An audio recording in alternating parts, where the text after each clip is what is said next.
ओम शांति। आज 19 दिसंबर 2024 के बाबा के अनमोल मधुर महावाक्य सुनेंगे।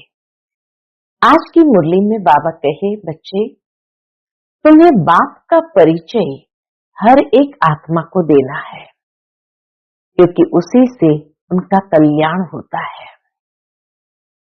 बाबा कहे, बाप का परिचय सबको सुनाने से पहली बात जो सर्वव्यापी की बात है वो उड़ जाएगी। दूसरा जो कहते हैं नाम रूप से न्यारा है वो भी समाप्त हो जाएगी। और बाप का परिचय देने से फिर यह भी मालूम पड़ेगा कि आखिर वो परमात्मा रहते कहाँ है।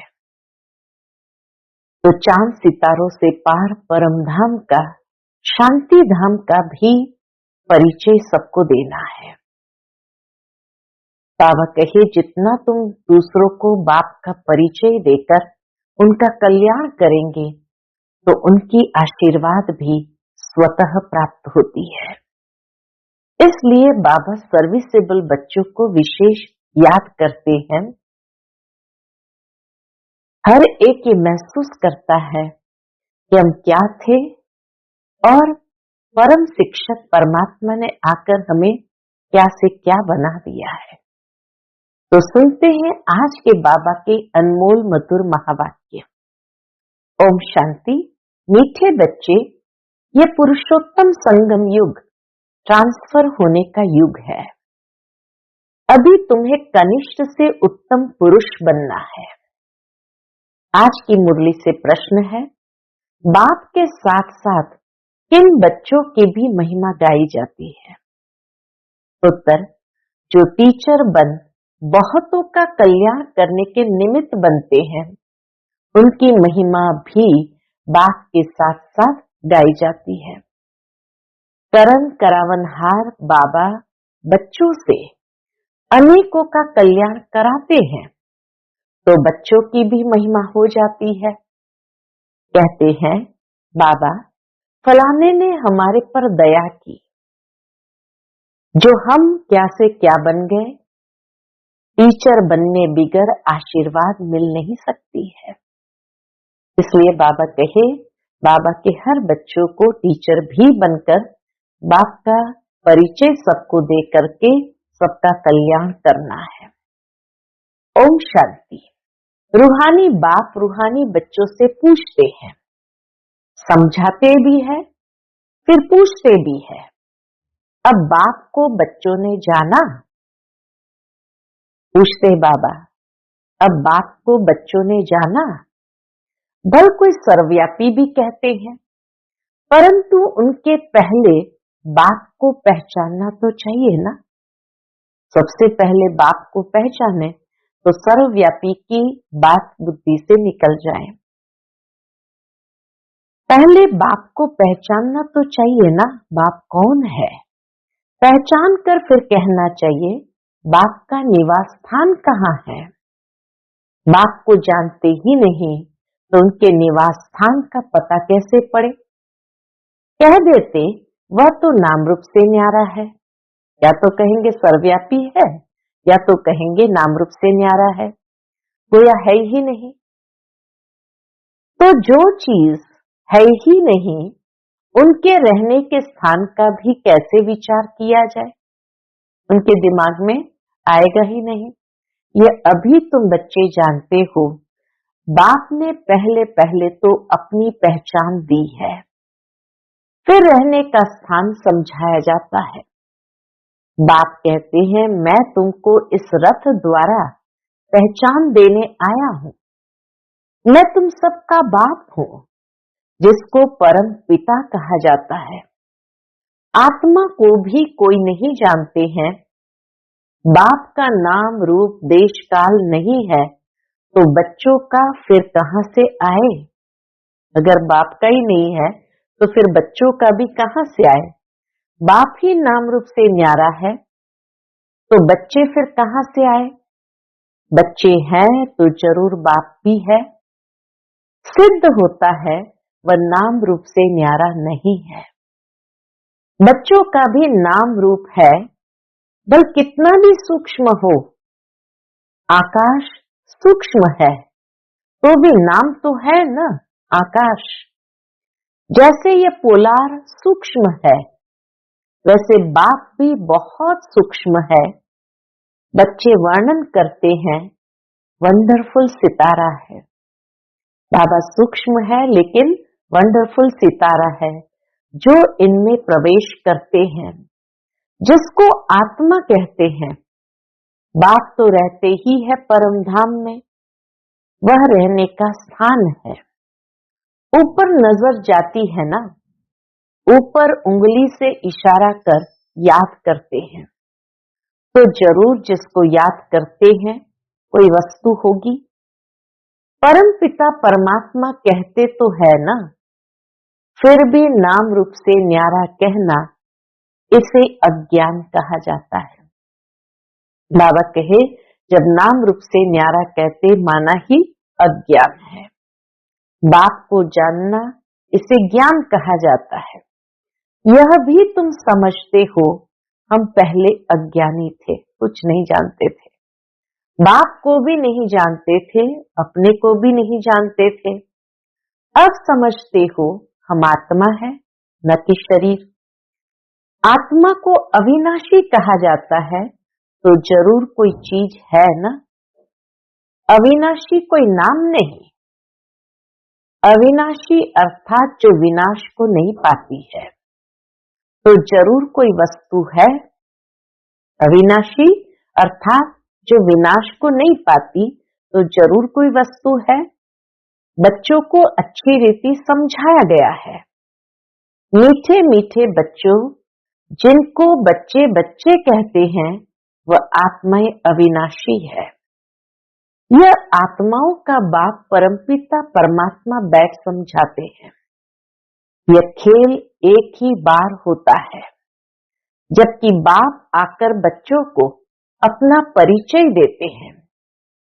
क्या परिचय देते हैं बाबा आकर? मैं भी पाठधारी हूं, कैसे पाठ बजाता हूं यह भी तुम्हारी बुद्धि में है। पुरानी अर्थात पतित आत्मा को नया पावन बनाते हैं, तो फिर शरीर भी तुम्हारे वहां गुलगुल होते हैं। यह तो बुद्धि में है ना। अभी तुम बाबा बाबा कहते हो, ये पाठ चल रहा है ना। आत्मा कहती है बाबा आया हुआ है, हम बच्चों को शांति धाम घर ले जाने के लिए। शांति धाम के बाद है ही सुख धाम। पहले शांति धाम जाना है, फिर वहां से सुख धाम जाना है। शांति धाम के बाद दुख धाम हो न सके। नई दुनिया में सुख ही कहा जाता है। यह देवी देवताएं अगर चैतन्य हो और उनसे कोई पूछे आप कहाँ के रहने वाले हो, तो कहेंगे हम स्वर्ग के रहने वाले हैं। अब ये जड़ मूर्ति तो नहीं कह सकती, तुम तो कह सकते हो ना, हम असल स्वर्ग में रहने वाले देवी देवताएं थे, फिर 84 का चक्र लगाए, अब संगम पर आए हैं। यह ट्रांसफर होने का पुरुषोत्तम संगम युग है। बच्चे जानते हैं हम बहुत उत्तम पुरुष बनते हैं। हम हर 5000 वर्ष बाद सतो प्रधान बनते हैं। सतो प्रधान भी नंबरवार कहेंगे, तो यह सारा पाठ आत्मा को मिला हुआ है। ऐसे नहीं कहेंगे कि मनुष्य को पाठ मिला हुआ है, अहम आत्मा को पाठ मिला हुआ है। मैं आत्मा 84 जन्म लेती हूँ। हम आत्मा वारिस है। वारिस हमेशा मेल होते हैं, फीमेल नहीं। तो अभी तुम बच्चों को ये पक्का समझना है, हम सब आत्माएं मेल हैं। सबको बेहद के बाप से वर्षा मिलता है। हद के लौकिक बाप से सिर्फ बच्चों को वर्षा मिलता है, बच्ची को नहीं। इसलिए बाबा कहे तुम सबको भी ये समझना है कि हम सब आत्माएं कौन है? मेल है, बच्चे हैं। ऐसे भी नहीं आत्मा सदैव फीमेल बनती है। बाप समझाते हैं तुम आत्मा कभी मेल का कभी फीमेल का शरीर लेती हो। इस समय तुम सब मेल्स हो। सब आत्माओं को एक बाप से वर्षा मिलता है। सब बच्चे ही बच्चे हैं। सबका बाप एक है। बाप भी कहते हैं हे बच्चों, तुम सब आत्माएं मेल्स हो, हमारे रूहानी बच्चे हो। फिर पाठ बजाने के लिए मेल फीमेल दोनों चाहिए, तब तो मनुष्य सृष्टि की वृद्धि हो। इन बातों को तुम्हारे सिवाय कोई भी नहीं जानते हैं। बल कहते तो है हम सभी ब्रदर्स हैं, परंतु समझते नहीं। सिर्फ कहने मात्र कह देते, अंदर से न फीलिंग आती है न अपने आप को ऐसा समझते हैं। अभी तुम कहते हो बाबा आपसे हमने अनेक बार वर्षा लिया है। आत्मा को यह पक्का हो जाता है। आत्मा बाप को जरूर याद करती है, ओ बाबा रहम करो, बाबा अब आप आओ, हम आपके सब बच्चे बनेंगे। देह सहित देह के सब संबंध छोड़ हम आत्मा आपको ही याद करेंगे। बाप ने समझाया है, अपने को आत्मा समझ मुझ बाप को याद करो। बाप से हम वर्षा कैसे पाते हैं? हर 5000 वर्ष बाद हम ये देवता कैसे बनते हैं, यह भी तो जानना चाहिए ना। बाप को पहचाना, आत्मा को पहचाना, परमधाम को जाना, फिर बाबा कहे कैसे हम देवता बनते हैं, यह भी तो जानना चाहिए ना। स्वर्ग का वर्षा किससे मिलता है, यह अभी तुम समझते हो। बाप तो स्वर्गवासी नहीं है, बच्चों को बनाते हैं, खुद तो नरक में ही आते हैं। तुम बाप को बुलाते भी नरक में हो, जबकि तुम तमो प्रधान बनते हो। इसीलिए शास्त्रों में दिखाया गया है कि कलयुग के अंदर सारी खराबियां हैं, एक ही विशेषता है। कौन सी? कि कलयुग में ही भगवान को भी इस संसार में स्वर्ग बनाने के लिए आना पड़ता है, सत धर्म की स्थापना करने के लिए आना पड़ता है। ये एक ही विशेषता जो बाकी किसी युग में नहीं है। परमात्मा किसी युग में नहीं आते हैं, सिर्फ कलयुग के अंत में, जब घोर पापाचार फैला हुआ होता है। जबकि तुम तमो प्रधान बनते हो। ये तमो प्रधान दुनिया है ना, सतो प्रधान दुनिया थी। 5000 वर्ष पहले इनका राज्य था। इन बातों को, इस पढ़ाई को अभी तुम ही जानते हो। यह है मनुष्य से देवता बनने की पढ़ाई। मनुष्य से देवता किए करत न लागी वार। बच्चा बना और वारिस बना। बाप कहते हैं तुम सब आत्माएं मेरे बच्चे हो, तुमको वर्षा देता हूं, तुम भाई भाई हो। रहने का स्थान मूल वतन अथवा निर्वाण धाम है। सारा परिचय बाबा बच्चों को देते हैं, जिसको निराकारी दुनिया भी कहते हैं। सब आत्माएं वहां रहती है। इस सूर्य चांद से भी उस पार वह तुम्हारा स्वीट साइलेंस घर है, परंतु वहां बैठ तो नहीं जाना है। बैठकर क्या करेंगे? परमधाम में बैठकर क्या करेंगे? वह तो जैसे जड़ अवस्था हो गई। आत्मा जब पाठ बजाए तभी चैतन्य कहलाए। है चैतन्य, आत्माएं सब है चैतन्य, परंतु पाठ न बजाए तो जड़ हुई ना। अगर ऐसे ही निष्क्रिय होकर के बैठ जाए तो उसको तो जड़ ही कहेंगे। तुम यहाँ खड़े हो जाओ। बाबा उदाहरण कितना अच्छा देते हैं। तुम यहाँ खड़े हो जाओ, हाथ पांव न चलाओ, तो जैसे जड़ हुए ना। वहां तो नेचुरल शांति रहती है। आत्माएं जैसे कि जड़ है, परम धाम में तो आत्माएं जैसे कि जड़ है, पाठ कुछ भी नहीं बजाती। शोभा तो पाठ में है ना। जड़ में ऊपर शांति में बैठना ये शोभा नहीं है। आत्मा की चैतन्यता की अभिव्यक्ति पाठ में है, इसीलिए कहा जाता शोभा पाठ में है। शांति धाम में क्या शोभा होगी? अगर ऊपर बैठ भी गए तो आत्मा की चैतन्यता तो समाप्त, जड़ हो गई, एक प्रकार से निष्क्रिय हो गई। तो शांति धाम में क्या शोभा होगी?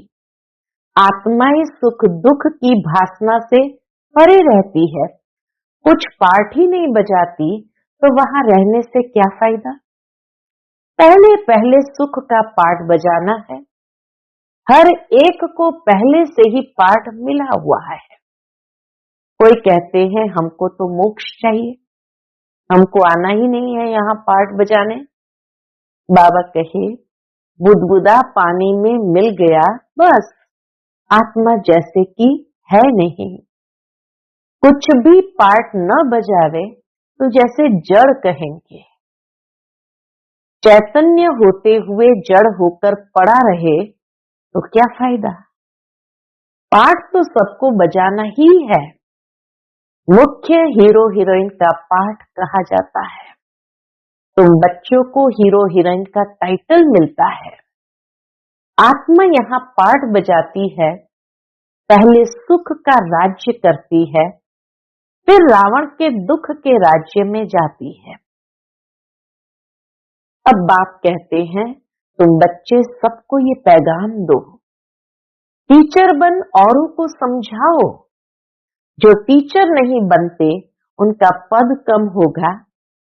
टीचर बनने बिगर किसको आशीर्वाद कैसे मिलेगी? किसको पैसा देंगे तो उनको खुशी होगी ना। अंदर में समझते हैं बीके हमारे ऊपर बहुत दया करती है, जो हमको क्या से क्या बना देती है। ये तो महिमा एक बाप की ही करते हैं। वाह बाबा, आप इन बच्चों द्वारा हमारा कितना कल्याण करते हो। आत्माएं भी बाबा की ही महिमा गाते हैं। वाह बाबा, आपने इन बच्चों द्वारा हमारा कितना कल्याण करते हो। कोई द्वारा तो होता है ना, बाबा कहे कोई द्वारा तो होता है ना। बाप करन करावनहार है, तुम्हारे द्वारा कराते हैं। तुम्हारा कल्याण होता है तो तुम फिर औरों को कलम लगाते हो। जैसे जैसे जो सर्विस करते हैं उतना ऊंच पद पाते हैं। राजा बनना है तो प्रजा भी बनानी है, फिर जो अच्छे नंबर में आते हैं वह भी राजा बनते हैं। माला बनती है ना, अपने से पूछना चाहिए हम माला में कौन सा नंबर बनेंगे। नवरत्न मुख्य है ना, बीच में है हीरा बनाने वाला, हीरे को बीच में रखते हैं। माला के ऊपर फूल भी है ना। अंत में तुमको पता पड़ेगा कौन से मुख्य दाने बनते हो, जो डिनास्टी में आएंगे। पिछाड़ी में तुमको सब साक्षात्कार होगा जरूर। देखेंगे कैसे ये सब सजाएं खाते हैं। शुरू में दिव्य दृष्टि में तुम सूक्ष्म वतन में देखते थे, यह भी गुप्त है। आत्मा सजाएं कहाँ खाती है, यह भी ड्रामा में पार्ट है। गर्भ जेल में सजाएं मिलती है। जेल में धर्मराज को देखते हैं, फिर कहते हैं बाहर निकालो। बीमारियां आदि होती है, वह भी कर्म का हिसाब है ना। ये सब समझने की बातें हैं। बाप तो जरूर राइट ही सुनाएंगे ना। अभी तुम राइटियस बनते हो। राइटियस उनको कहा जाता है जो बाप से बहुत ताकत लेते हैं। तुम विश्व के मालिक बनते हो ना, कितनी ताकत रहती है। हंगामे आदि की कोई बात नहीं, ताकत कम है तो कितने हंगामे हो जाते हैं। तुम बच्चों को ताकत मिलती है आधा कल्प के लिए, फिर भी नंबरवार पुरुषार्थ अनुसार एक जैसी ताकत नहीं पा सकते हैं, न एक जैसा पद पा सकते हैं। यह भी पहले से नूंद है, ड्रामा में अनादि नूंद है। कोई पिछाड़ी में आते हैं, एक दो जन्म लिया और शरीर छोड़ा।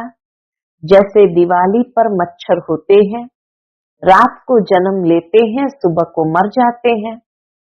वह तो अनगिनत होते हैं, मनुष्य की तो फिर भी गिनती होती है। पहले पहले जो आत्माएं आती है, उनकी आयु कितनी बड़ी होती है।